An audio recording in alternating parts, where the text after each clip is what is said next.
that there is a chance they could be locking in EXP laners, but I feel like that gives off too much. So mid laner is most likely. And here we go. There we go. Farsa already locked in the artillery mage to make sure that Valentina, you want to steal my ult? I'm going to punish you for it. Not really popular here, Farsa in M4, but sometimes fits up. And there you go. The ban towards Yuzong, a very critical ban. They're realizing that Farsa is very vulnerable if the Yuzong is on the opposing side. But Echo responds with a rather quick ban as well. And that Harith. Now, what do you think about Harith, Gideon?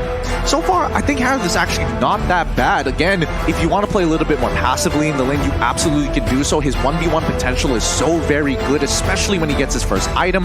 It really depends on the situation, because some matches are a lot harder than others, but with your range and the way that you time your spells, you can really manipulate the waves in your favor to maintain the advantage and slowly overcome the odds when your opponents hit their own 2-item power spike, for an example. I agree, but the one thing that I noticed about Harith is that he's very susceptible to CC. So yes, that was really utilized in the previous match that we saw. But coming back into the drafts here, we do see an Akai being banned out from the side of RSG, as well as the Claude ban from Echo. So far, Baby Cakes, he has used the Claude. They're starting to limit Baby Cakes' options right now. And with the current lineup that he has, right, Fredrin, Lolita, Farsa, against the carry, the Valentina, and the Cho, what is the correct gold laner to you? It's kind of tough to say, but Benedetta gets locked in for the side of RSGSG. Now it begs the question whether Benedetta is going to go into the jungle or into the EXP lane. Based on what we've seen so far, we should expect it to go into the EXP. And Echo, so very smart. They want to say, hey, even if we were expecting glue, but if you want Benedetta, that's totally fine. Now, no matter what marksman you pick, you're always going to be under that threat, and Lolita can't do anything about it. Adding more pressure as well to the Farsa, right? You already have the Cho that can just target that Farsa, perhaps forcing that Farsa to even use Purify, but add also Grok, that Feather Airstrike can be easily cancelled. Fanny, though, comes in and picks up twice, still 0%, and they revive the win rate. Oh, that last pick, Fanny, though, in the hands of Carl Teasy himself. This is looking awfully dangerous, honestly, because RSG, they weren't equipped for this. They weren't able to draft against this. They don't have the CC to quite pin him down.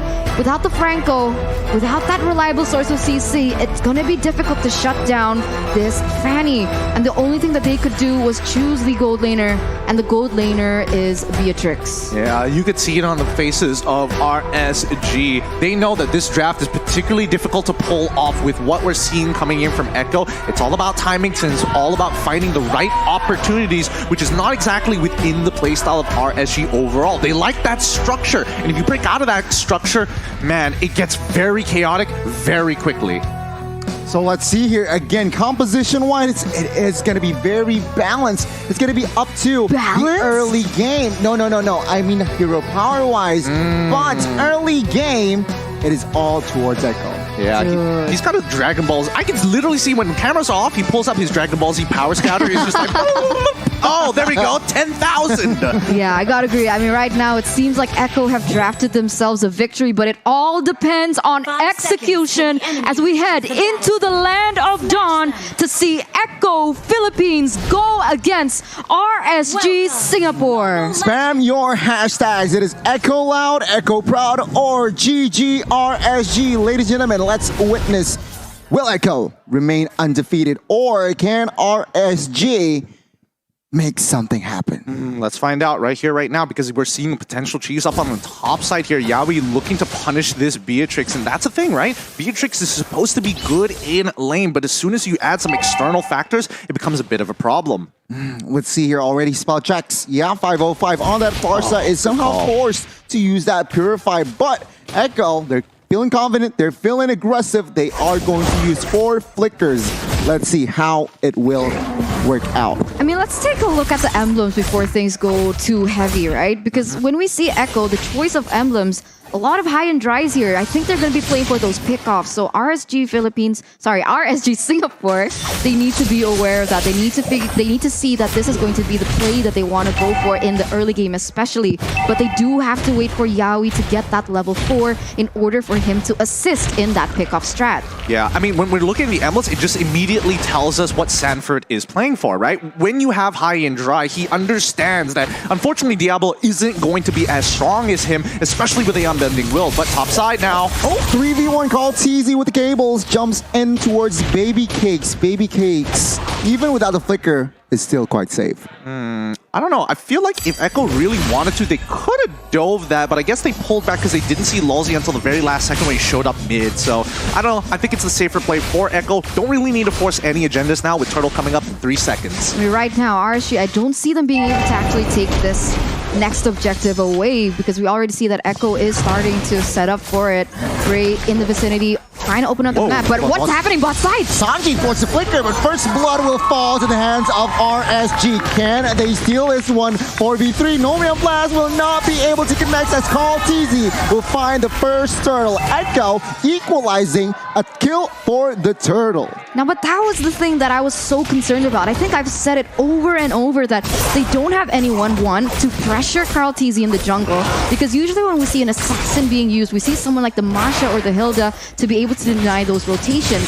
Second of all, they also don't have a source of CC other than the Numenon Blast coming in from RSG, which is so easy to cancel. Look, I mean, this is just a testament to how Singaporeans, especially professional teams at the highest level, play. They're very, very structured. They know that they can play the later stages of the game much better than most teams, as their general understanding of macro is a lot deeper. And they don't want to rely on things like risk, reward. Who needs that when you have a very clear pathway to victory?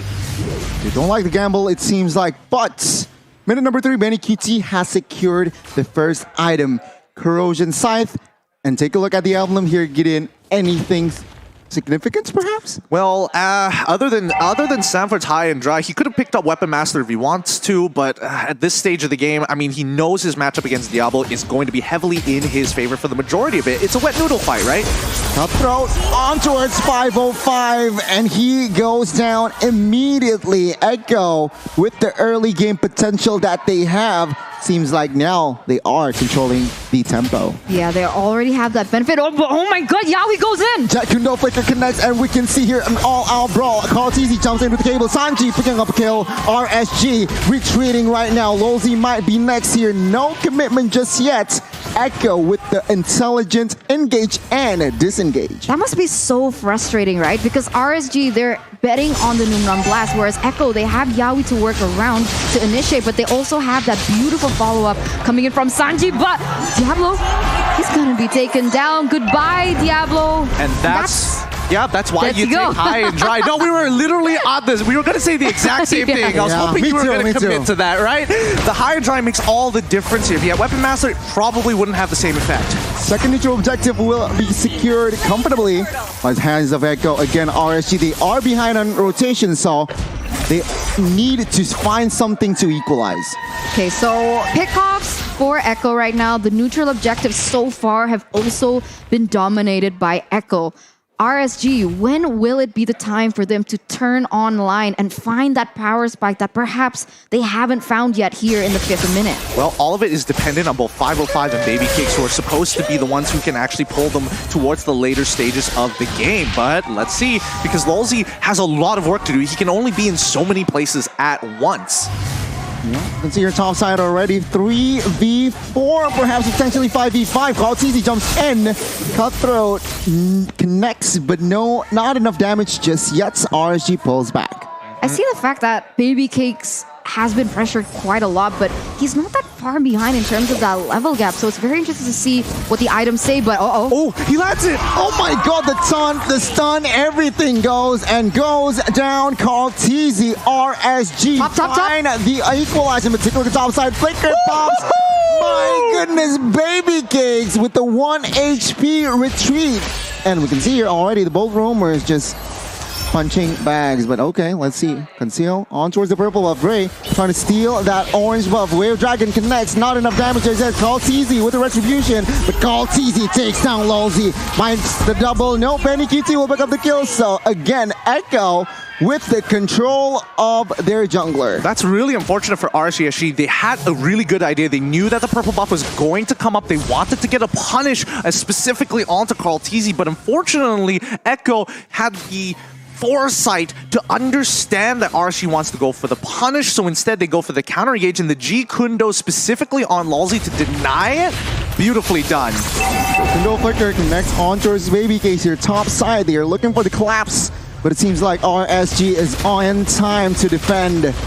Lolzy trying to open them up the map. Oh, we have Dragon Benny QT with the shurikens, jumps in, and Carl Teasy to clean it off. Turtle now open 5v4 RSG. Is this the right move? Yeah, I feel like they should just let this go. Third turtle, Carl Teasy looks to secure this. Let's see. But remember, it's Echo not having those really important utilities in their ultimates. But here we go. Another engage coming in from Yaoi. Well, what's Baby Cakes? Baby Cakes got the turtle. He stole it on the nose of Carl Teasy. What is going on as RSG finds the equalization?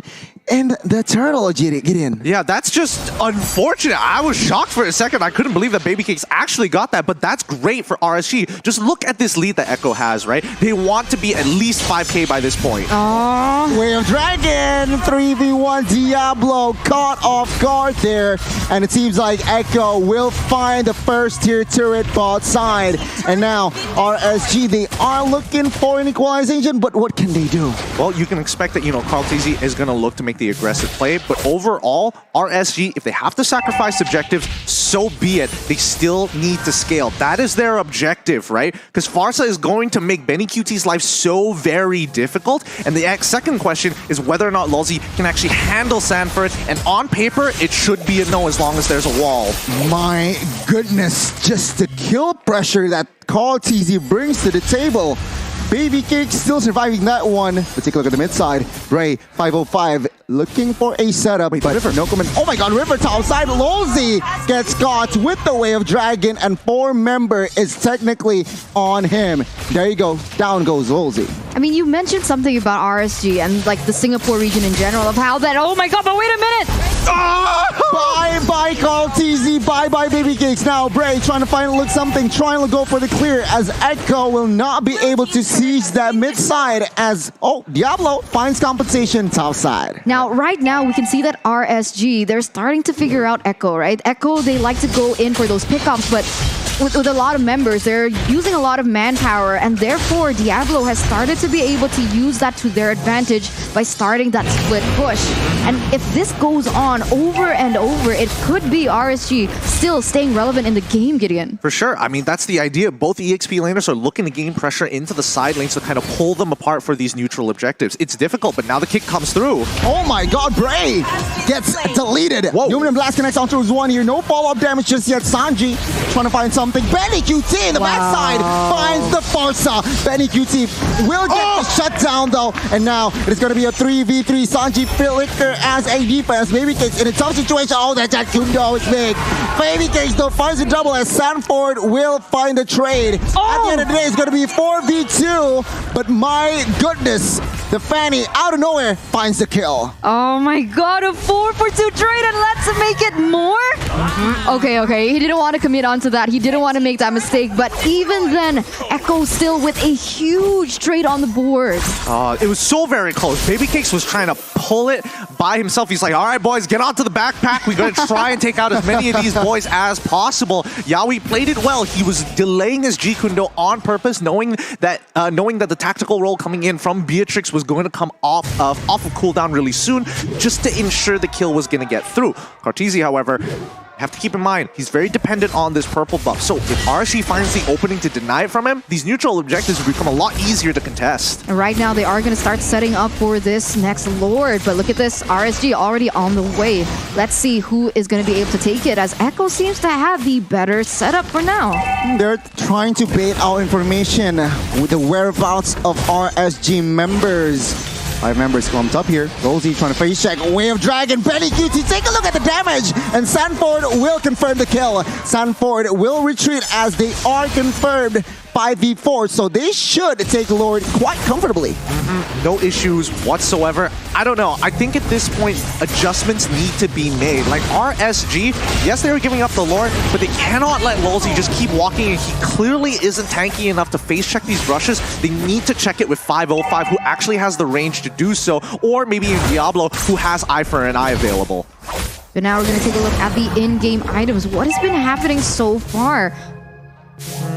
Based on what I can see, it's 3. Wow, actually a lot of gold. And Baby Cakes is actually trying to keeping up with Benny QT, despite him having 3 full kills on his side, and also an outrageous flaming phase. 505 is in trouble. Oh my god, Purify, nothing matters. Carl TZ will find the kill. Diablo finds a 3-man Petrify here in the backside. Sanji goes down. Diablo taking a lot of damage here. Can he survive? But Sanford in the backside deals a lot of damage as well. Unstoppable for Sanford with that barrier. What the heck, Echo? They are just running everything full throttle. They have so much kill pressure here. It's insane. Did you see how they did that team fight? They actually split. You could see that Sanford was pressuring that backside. 505 went down. Baby Case was being pressured. And at the end, the damage dealers, the main carries from RSG, they didn't have an answer to that.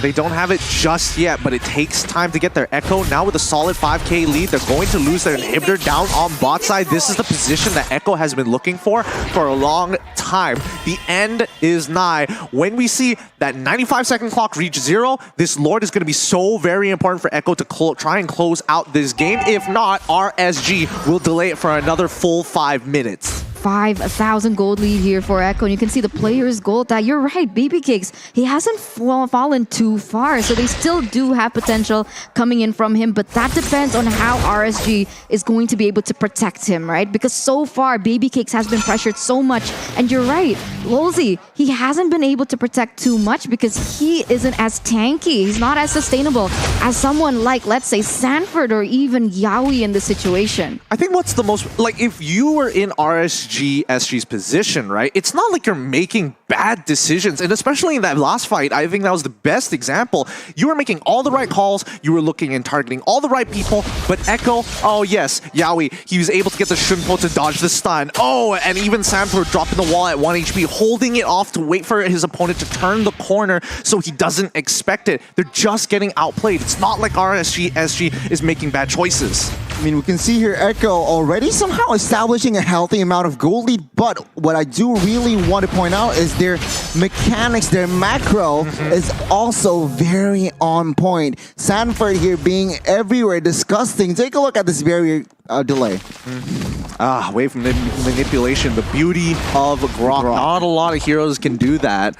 But so far, I think RSG now taking position up on towards the Lord side. See here already moving on towards the Valentina, but it seems like Sanji still is too slick. RSG has given up position though. Echo, can they capitalize on this? Yaoi on the conceal will not find anything just yet. Oh, this is scary because Echo, they have Yaoi, they have Sanford, and they have Sanji to work with. So when they group as 5v5, Echo will definitely have a better chance, but here we go. The fight for the Lord. Numenum Blast from Valentina finds Bray. No fall damage just yet, but Lolzy here will not find the right connection as well. RSG, they are resetting here. 13,000 HP. They need to make a choice right now. I mean, the minions are pushing in into their base. They're going to get backdoored by Call TZ if they don't choose now. Oh my god, Call TZ. Will they read this? Junpo tries to delay, but no, my god. 505 trying to fly. Sanford, Yaoi goes down, but Call TZ in the backside. Benny QT, the base Echo outplayed RSG. Echo remains undefeated. Upper bracket secured with a beautiful, beautiful split push by Benny QT as well as Carl TZ. Congratulations, the Philippines. Very unfortunate for RSG in that moment, but my god, Gideon, how did you see that? Anger, nightmare. That's exactly what this is. You don't want to see that happen, and they were purposefully delaying this Lord for that to happen.